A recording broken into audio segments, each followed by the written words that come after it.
Hey guys, welcome to an interesting video on Wild Rift. So today we're back with a Twitch updated complete guide.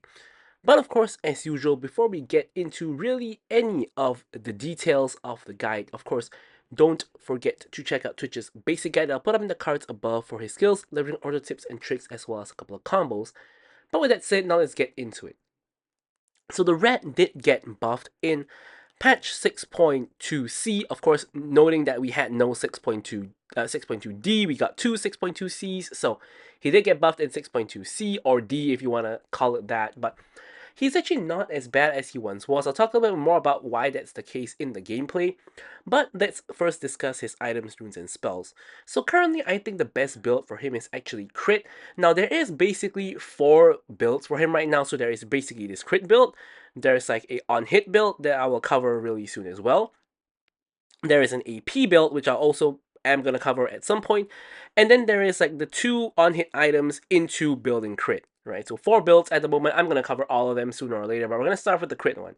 Now, despite the fact that the top players are all going for, the 2 top players are going for the on-hit into crit, and the third guy is going for AP, I actually think just straight up crit is what I enjoy the best after testing all 4 of the builds, right? So let's get straight into it.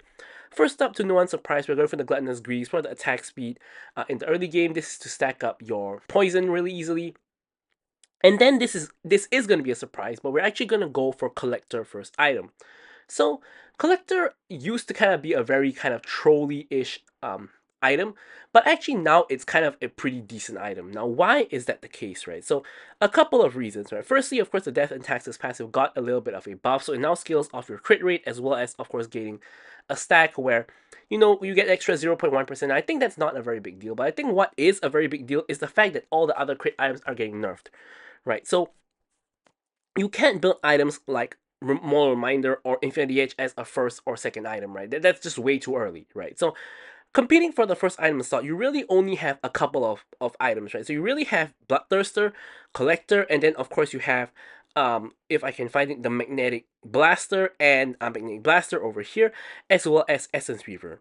Right, so these are basically the early few items, right? As a first item, you of course never want to go for Blaster because Blaster gives you very little AD and not that much attack speed, so this is commonly a second item. Right, so first item is generally going to be one of 3 items. Right? It's going to be either Essence Weaver, Bloodthirster, or Collector. So if you notice, Essence Weaver gives you the least AD, giving you only 35 AD. And 35 AD is as much as you get in the Gluttonous Greaves, like your boots, right? So that's probably the least damage out of all of them. Of course, you get the Spellblade passive, but that's a different thing altogether. Then Bloodthirster, of course, is your most common option. You get 45 AD. And of course, you get a little bit of attack speed. You get the Lifeline Shield, giving you that extra shield and armor and magic resist, getting physical vamp as well. Now, this is generally the best first item for almost every ADC. However, one of the reasons why Collector might be better than Bloodthirster in some instances is because Bloodthirster gives you 45 AD, 15% attack speed, and then the rest are basically defensive except for physical vamp, which is a combat stat, right?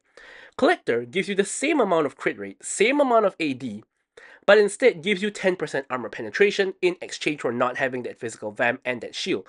So in terms of pure damage, Collector is actually very competitive with Bloodthirster and probably gives you more damage than Bloodthirster, which is pretty ironic because I used to think Collector is a trash item. Now my opinion of Collector has definitely gotten a lot better in the latest few patches, especially after Bloodthirster got like 3 nerfs in a row and is definitely a weaker as a item right now. Collector is getting a chance to shine. Now, second item, no surprise, is going to be Runan's Hurricane. Allow you to attack 3 people at the same time, stack up your poison on 3 people at the same time. Pretty obvious option. And then, of course, Bloodthirster, also a very obvious option. I just spent a long time explaining it, so it's still going to be in your build, it's just not going to be first item. And then last 2 items, also pretty logical. Maul Reminder for Armor Pen and Grievous Wounds, and then IE just for that extra crit damage. Now, of course, IE and Maul Reminder can be swapped around if the enemy team is not very tanky. Now for the runes, it's basically the standard ADC loadout, except that instead of bone plating, you're going to go for sudden impact. And the reason you're going for that is because Twitch, of course, goes into stealth a lot, gets resets on his Q stealth, and this is going to, of course, allow you to get off a lot of extra damage when you come out of stealth, which is going to be very important throughout the game. And generally, you're going to do more than 1k damage using this rune in most games. Of course, bone plating is an option as well.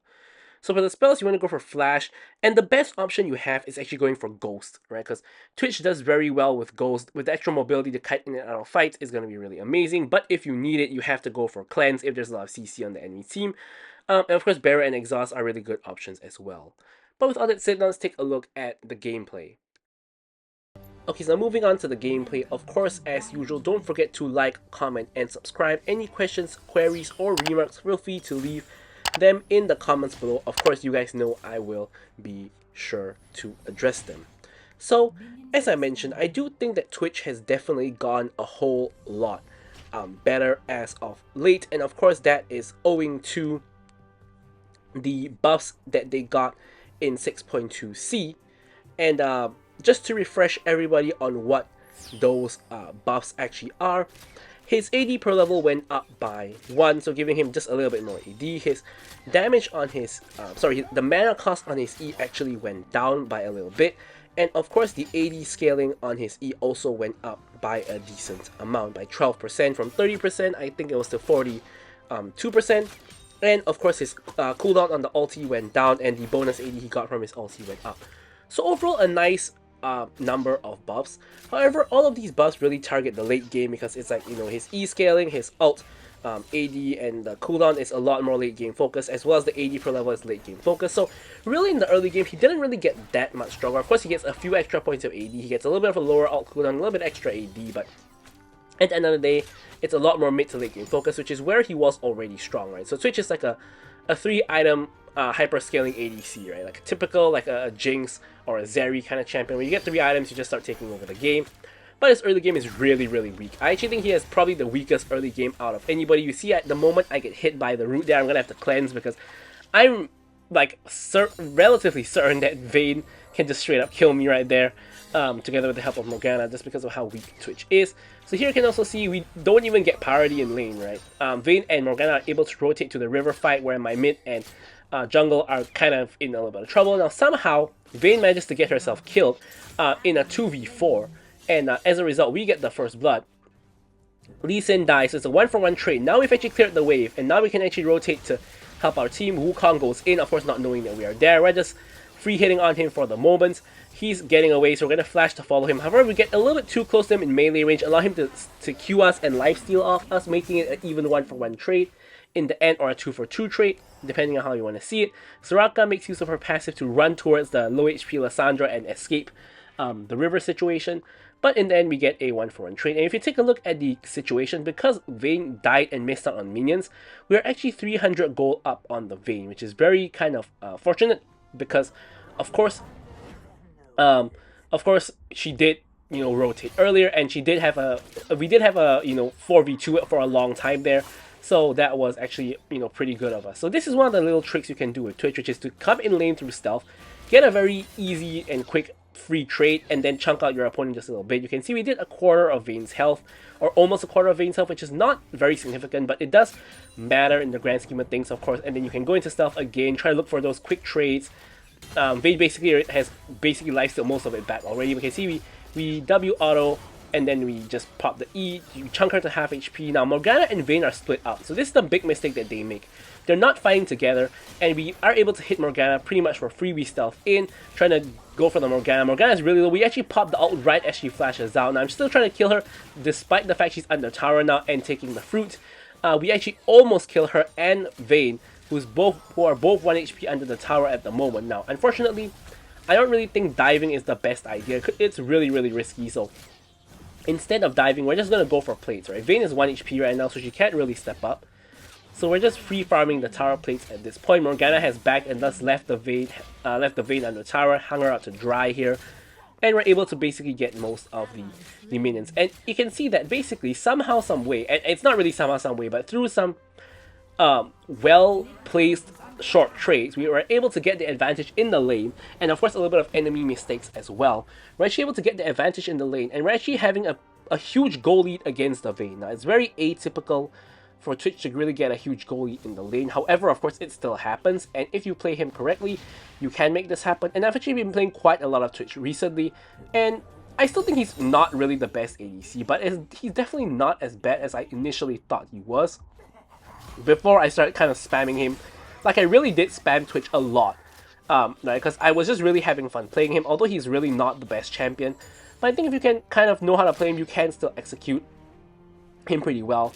Now, I will be posting another Twitch video sooner or later, and that one's going to be on the on-hit build. In that video, it definitely shows the limitations of Twitch, right? Because some things it's impossible to play around, right? For example, in that game, I got like 4-man ganked, and like dove under tower. There's nothing I can do about that one, so some things you just can't really play around. But sometimes if you play laning phases intelligently, like what we're doing now, you can still go even or ahead, right? And another thing that I didn't really point out is the fact that we have a Soraka, right? So Soraka is actually one of the best supports for Twitch, simply because Twitch takes a lot of damage. He's very squishy, and with a Soraka in your pocket, you basically can take a little bit of damage and Soraka can heal you back up. And in general, Soraka is just a really good support for Twitch, right? So Yuumi is also kind of playing a very similar role. She can heal him up, and she can allow him to take a little bit of bad trades, and she's also really good for the late game. Now, Milio and Ludu can kind of do a similar thing, but to a little bit of a lesser extent, right? So when you play with a Milio or Ludu, they are still amazing Twitch supports. But the thing about that is that they don't help you that much in the early game. They help you a lot in the later stages of the game. Now, good Lulu can help you win the lane by being aggressive and by poking the enemies and covering your weakness in lane. But in terms of actually healing you or protecting you, she is pretty good, but just not as good as Soraka or Yuumi. Now, with Milio, of course, in the main late game, he gives you that extra range and he has that disengage, things like that, just to help you out with your damage output. But again, in lane, in terms of protecting you, just not as good as something like a Soraka or a Yuumi. So now, we're just clearing the lane. The enemy team is probably on the dragon. Actually, they just secured it, so they definitely were on the dragon. And we're just gonna kind of just shove the wave in.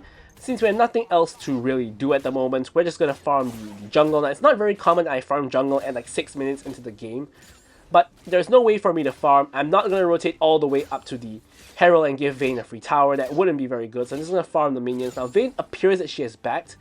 Actually, she's just waiting in the bush for me to show up. But here we're just trading. So now I'm looking at the item situation. Right? I have attack speed boots, and so does she. But I have a collector advantage over her Vamp Scepter, which is why I'm trying to go in on her here, because I do think I win. I win the fight, right? So once again, I pop the plan, get 2 autos on her. I pop the E. She takes quite a bit of damage, but she still has ult. So I have to be very careful that I don't get run down by her ulting, right? And she also has ghost, right? So she can definitely run me down. She ults to clear the wave, apparently. So the moment she ult, you saw me running away because I thought she was going to go in on me, but she actually just ults to clear the wave. So I'm just gonna take the tower, stealth away, make sure she can't attack me, and then get a free reset. Right. So if she tried to run me down there, I definitely think I might have been in trouble because she has ghost, flash, and ult. So I do think that I might have actually died there because I don't have ult anymore. But I do have a collector advantage, so I think it would have been a pretty close fight. So she just chose to ult to clear wave, which I have never seen, or maybe not never seen, I probably have seen it before, but I have no idea why she would waste her ult to clear the wave, but it is what it is. So at this point, if we take a look at the game as a whole, I have the most gold on my team by a mile, right? I'm 1k gold up on Lee Sin, who has the next most gold, but the most gold in the game currently, it belongs to Zed, followed by Wukong, both of which have more gold than me. So now I have the lead on my team, and I kind of want to translate that to other lanes as I come in to pick up the red buff through stealth, so Zed doesn't just randomly ult me. But I'm kind of stuck in the lane so far, because I don't really want to give Vayne tower for free. Right, so now here I'm coming to mid lane to help out my Lysandra.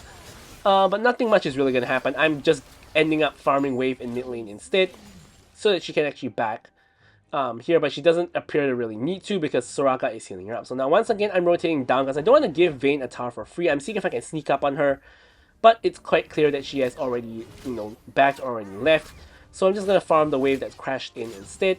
Once again, just preventing her from getting a free tower. Now, there will be a point where it's not going to be worth it to come down to defend the tower anymore. It's more worth it to just let it die and then be somewhere more useful on the map instead. But for now, there's no objectives up. Nothing too much is really happening. So I'm just going to farm it up. And you can see it's pretty boring gameplay so far. We're just doing a lot of farming. Of course, there was a couple of interesting fights at the beginning of the game, but we're 1-1 right now and 9 minutes into the game, so it's not the most entertaining match so far, but we are going to complete our Runaan's Hurricane.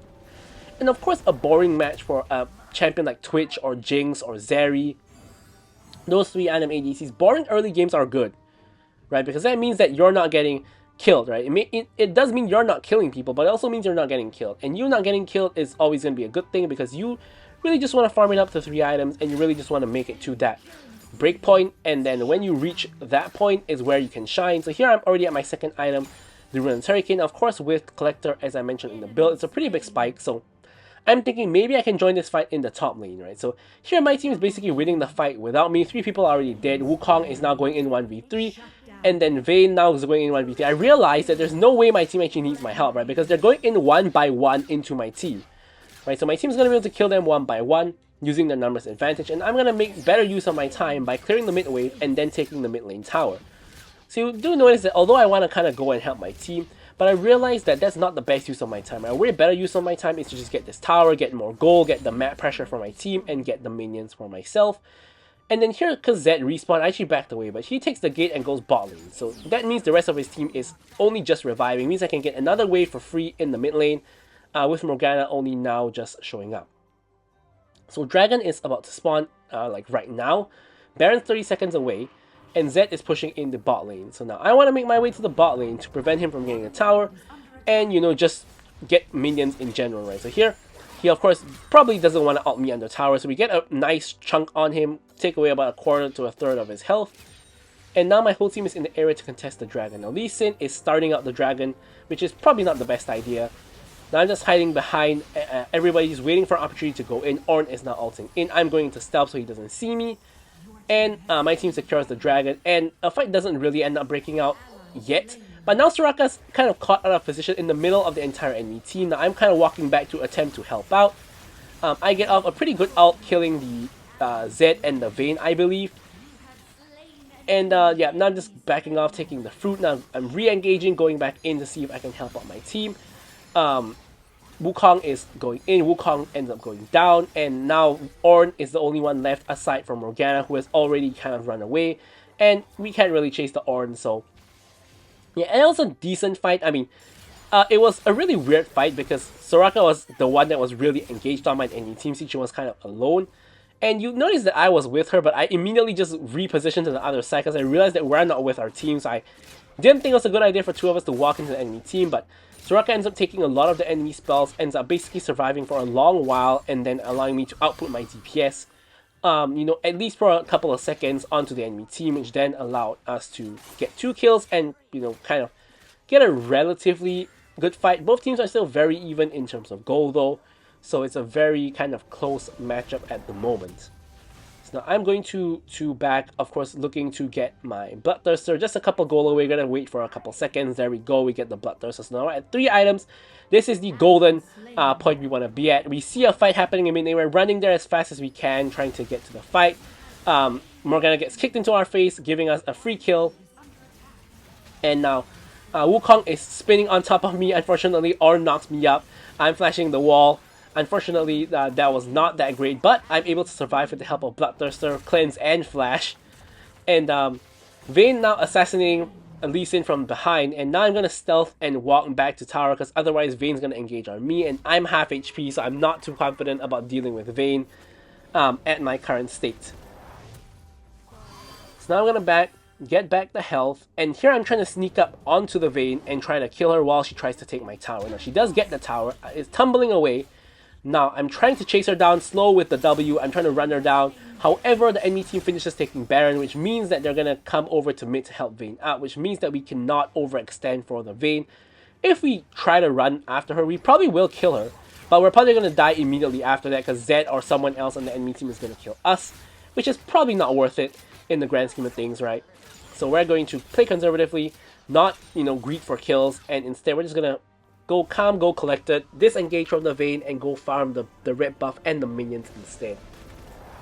Now, we actually get the Stasis, because obviously we have a Zed on the enemy team, so Stasis is very good against him, and in general, extra protection from the Stasis is just going to come in very, very handy. So, enemy team is kind of all A-ramming it down mid right now. I don't really mind this. Twitch loves team fights, right? So here I was hoping Lissandra would actually engage, or somebody would engage, so I can actually just launch my ulti and just start free firing onto them. However, no fight really ends up happening, so when that's the case, you want to stay safe in the back line, ensure you're not engaged on, and, you know, just play safe. Now Lee Sin looks like he's going for a flank position. I'm ready to go in if that happens, but so far nothing's really happening. He goes in onto Ornn of all people, and the fight is now finally kicking off, right? So here I can see I'm waiting patiently.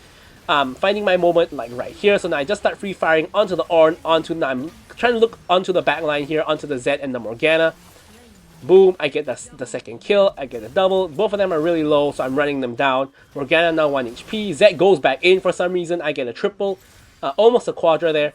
But we basically wiped their entire team. So you can see the entire fight, I was completely untouched. No stasis needed, no cleanse needed. Bloodthirster shield didn't even pop because literally no one was hitting me.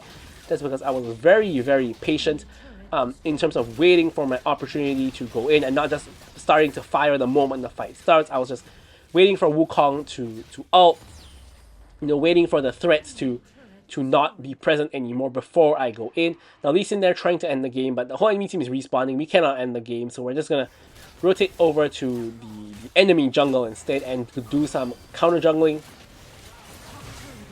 And then Dragon is up as well. Lee Sin tries to KS the blue buff, and Dragon is up as well. We're just gonna go for that. Now this is honestly a very risky Dragon. Right? I think a reset is probably gonna be a better idea in giving the Dragon, but you guys know how solo queue is. When there's an objective up, everyone is going to be going for it now. I'm still looking to reset here. The Wukong is in very, very deep in the backline, right? So I'm thinking there's a possibility we might be able to go on him, but he realizes that that's not where he wants to be, and he backs on off immediately as well. Now Zed now going in on me. I pop the stasis to try to buy time for my Soraka to get to me, and she does. So now I'm back up to really high HP again. Now I'm just getting blasted. The kill actually gives me the ult, which is amazing. Now I'm kiting away, and I'm dealing a lot of damage as well as taking a lot of damage. Now I'm trying to see what I can do here. But with Soraka and Kill's help, I'm actually able to survive that horrendous situation, and Kill actually dies instead. So shout out to the Kill for that ult. That really helped me out a lot. And now we get the IE, because in this case, only really Ornn is tanky. The rest of the team relatively squishy. So we are going for the full IE for just max damage onto the majority of the enemy team. And we're in a very, very good spot right now.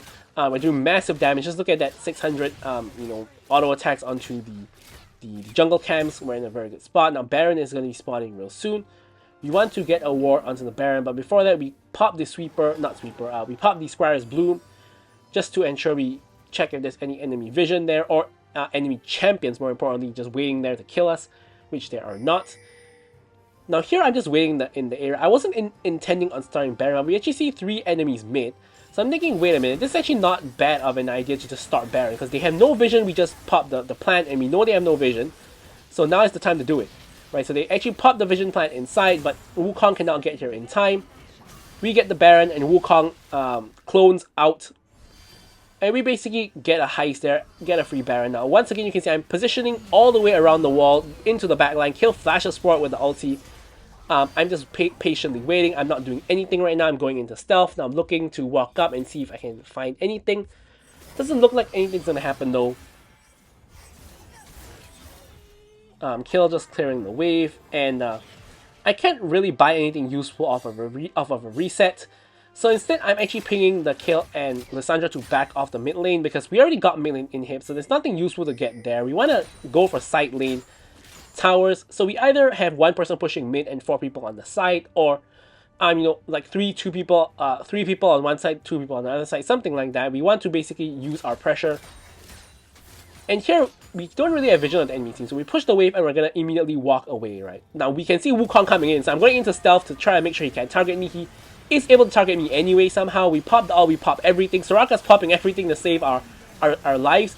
And you can see that with Soraka by our side, the enemy team can't actually kill us, right? So with Bloodthirster, with Soraka, like with Soraka's healing, they just cannot kill us, right? So at this point, the game is basically won. We've killed 4 of them, only Zed's left alive. We still have stasis. Zed cannot kill us when we have stasis, so the game is basically won. With that, we're just going to flash over this wall just for style points and end the game. Right, Zed, can't do anything. So, hopefully you guys enjoyed that Twitch content. I'm going to leave you guys with the stats as usual. Thank you guys so much for watching the video, and goodbye.